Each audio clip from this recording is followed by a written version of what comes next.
क्या कोई ब्रेक लगाएगा? ठंडी व्याख्याएं अपनी जगह है, लेकिन बहुत से लोग इस तरह की संभावनाओं के बारे में सुनकर घबरा जाते हैं।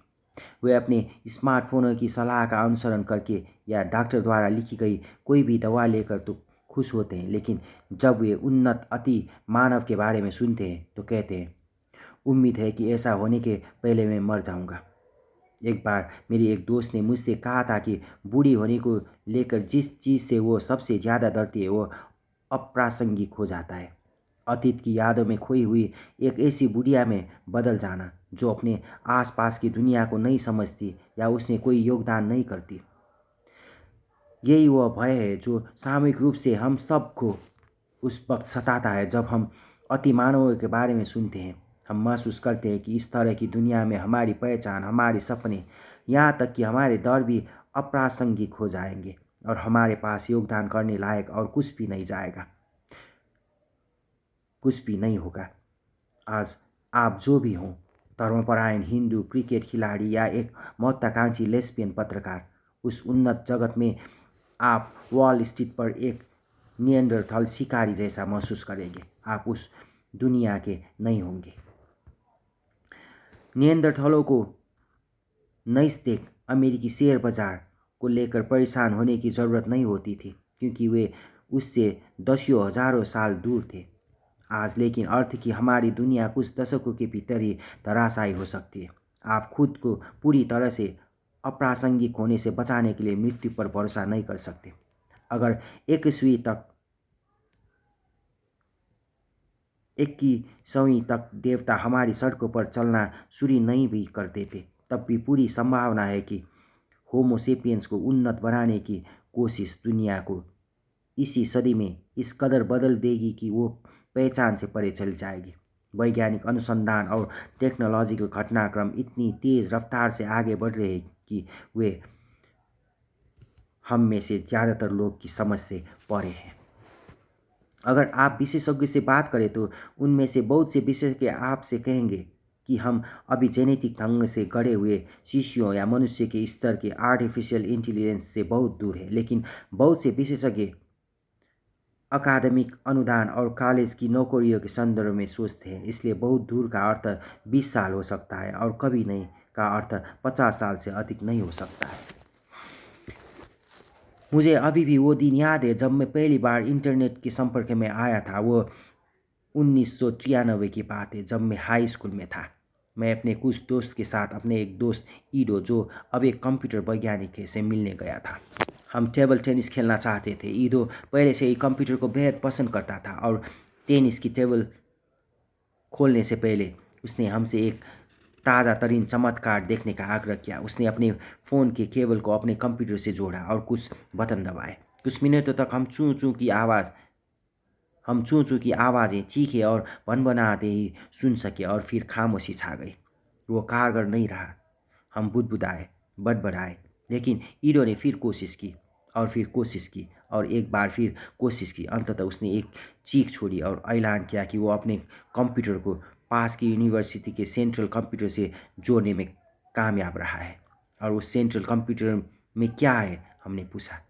दरअसल उसने स्वीकार किया कि अभी तक तो वहाँ कुछ भी नहीं है, लेकिन तुम तमाम तरह की चीज़ें वहाँ रख सकते हो।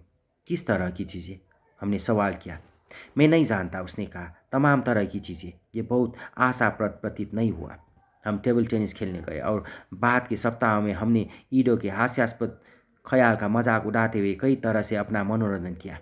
यह अभी जबकि मैं यह लिख रहा हूँ 25 साल से भी कम समय की घटना है। कौन जानता है कि अब से 25 साल बाद क्या होगा।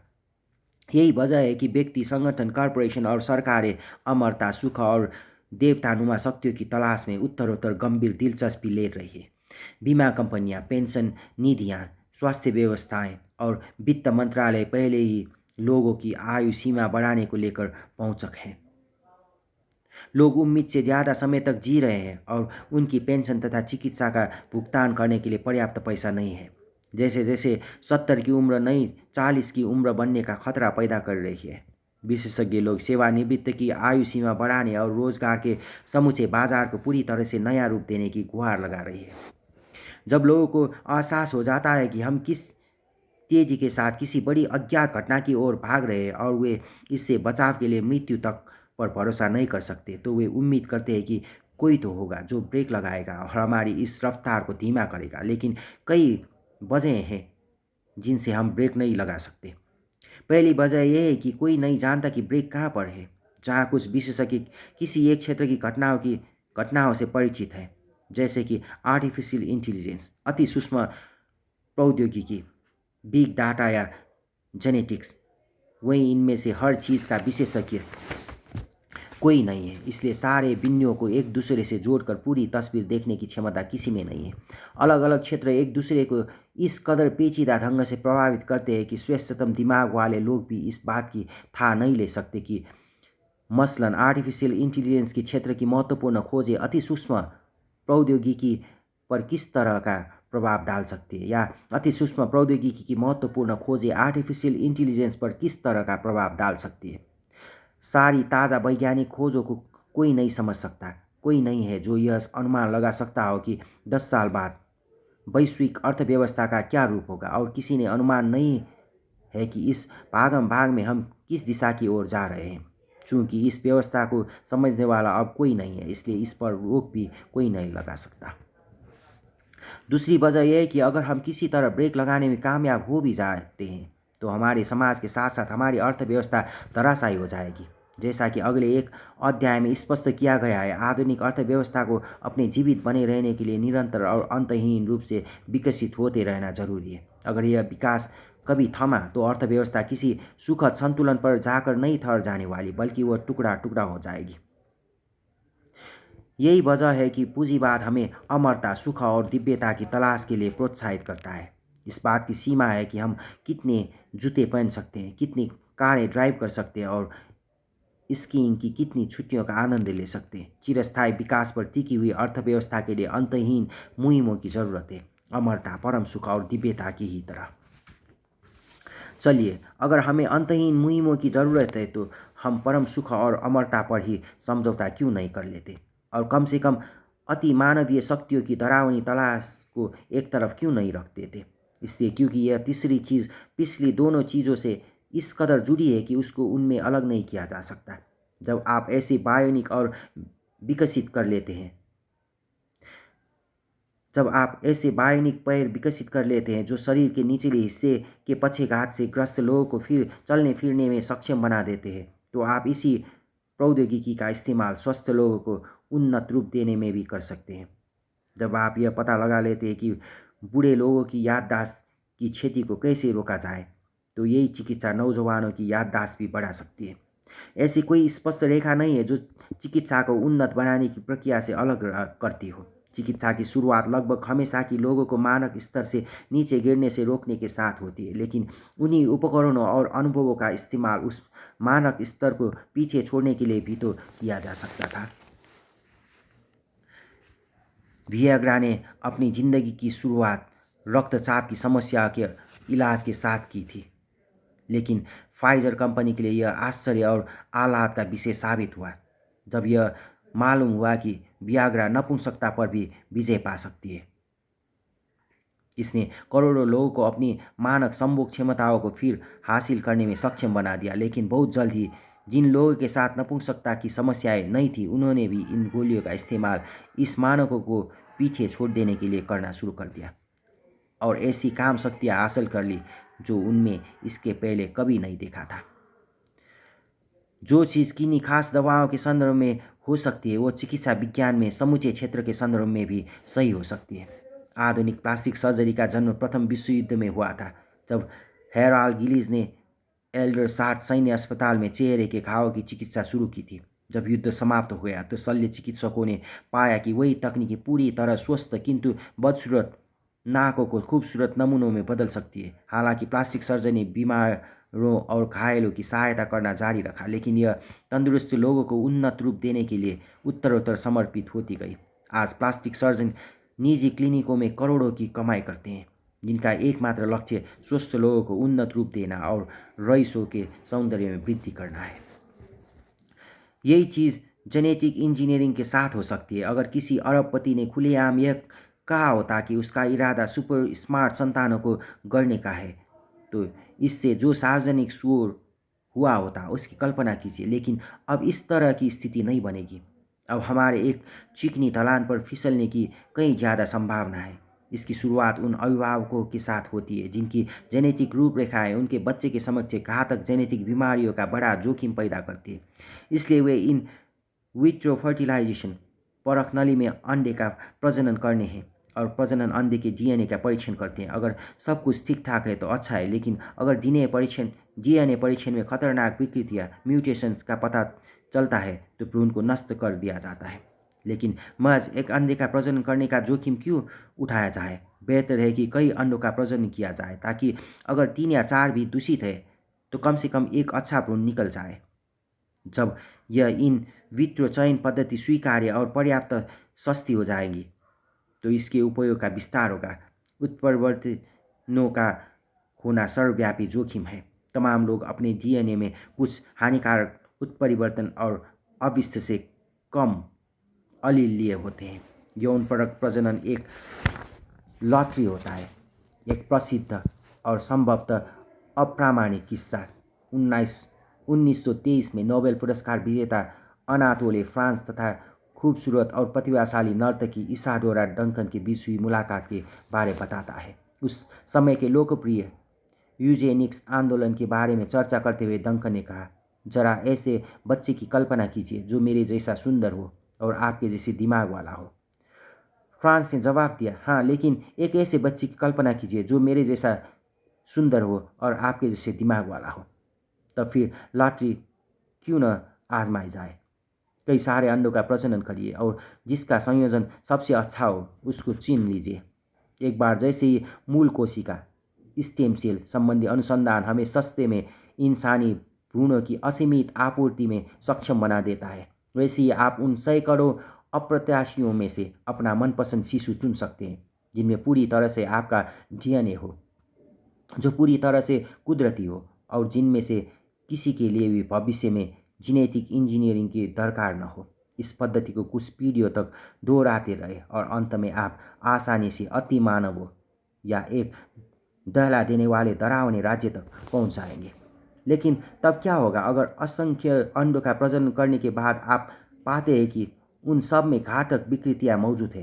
तब आप सारे भ्रूणों को नष्ट कर देंगे। ऐसा करने की बजाय ऐसे जीन्स को बदल क्यों नहीं देते जिनके साथ समस्या है? एक क्रांतिकारी रूप से कामयाब प्रकरण माइटोकॉन्ड्रियल डीएनए से ताल्लुक़ रखता है। माइटोकॉन्ड्रियल मनुष्य की कोशिकाओं में मौजूद सूक्ष्म अंग है जो कोशिकाओं द्वारा इस्तेमाल की जाने वाली ऊर्जा को उत्पन्न करती है। उनके अपने जीन्स का सेट होता है जो कोशिका के नाभिक में मौजूद डीएनए से पूरी तरह से अलग होता है। दोषपूर्ण माइटोकॉन्ड्रियल डीएनए कई तरह की दुर्बलताओं का घातक बीमारियों तक का कारण बन जाता है। इस वक्त की इन विट्रो प्रौद्योगिकी के तहत 3 अभिभावक शिशु की रचना के माध्यम से माइटोकॉन्ड्रिक जेनेटिक बीमारियों पर विजय पाना संभव है। शिशु का नाभिक डीएनए 2 अभिभावकों से आता है जबकि माइटोकॉन्ड्रियल डीएनए किसी तीसरे व्यक्ति से आता है। 2000 में वेस्ट ब्लूमफील्ड मिशिगन की शेरोन सरीनेन ने एक तंदुरुस्त बच्ची अलेना को जन्म दिया था। अलेना का नाभिक डीएनए उसकी मां शेरोन और पिता पाल से आया था, लेकिन उसका माइटोकॉन्ड्रियल डीएनए एक अन्य स्त्री से आया था। इस तरह एक विशुद्ध तकनीकी संदर्भ में अलेना के 3 जैविक अभिभावक थे। एक साल बाद 2001 में संयुक्त राज्य अमेरिका की सरकार ने सुरक्षा और नैतिकता संबंधी चिंताओं के चलते इस चिकित्सा पर प्रतिबंध लगा दिया।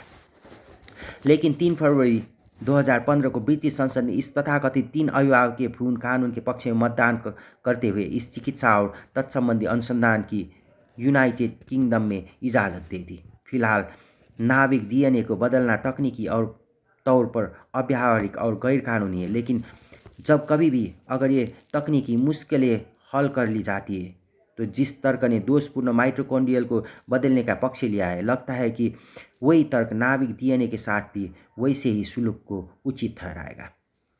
चयन और फेरबदल के बाद अगला संभावित कदम होगा संशोधन का। एक बार घातक जीनों को संशोधित करना मुमकिन हो जाए तो फिर किसी विजातीय डीएनए के झमेले में पड़ने की क्या ज़रूरत है, जबकि आप महज नए कोड का पुनर्लेखन कर सकते हैं और खतरनाक दोषपूर्ण जीन्स को उसके हितकारी रूप में बदल सकते हैं।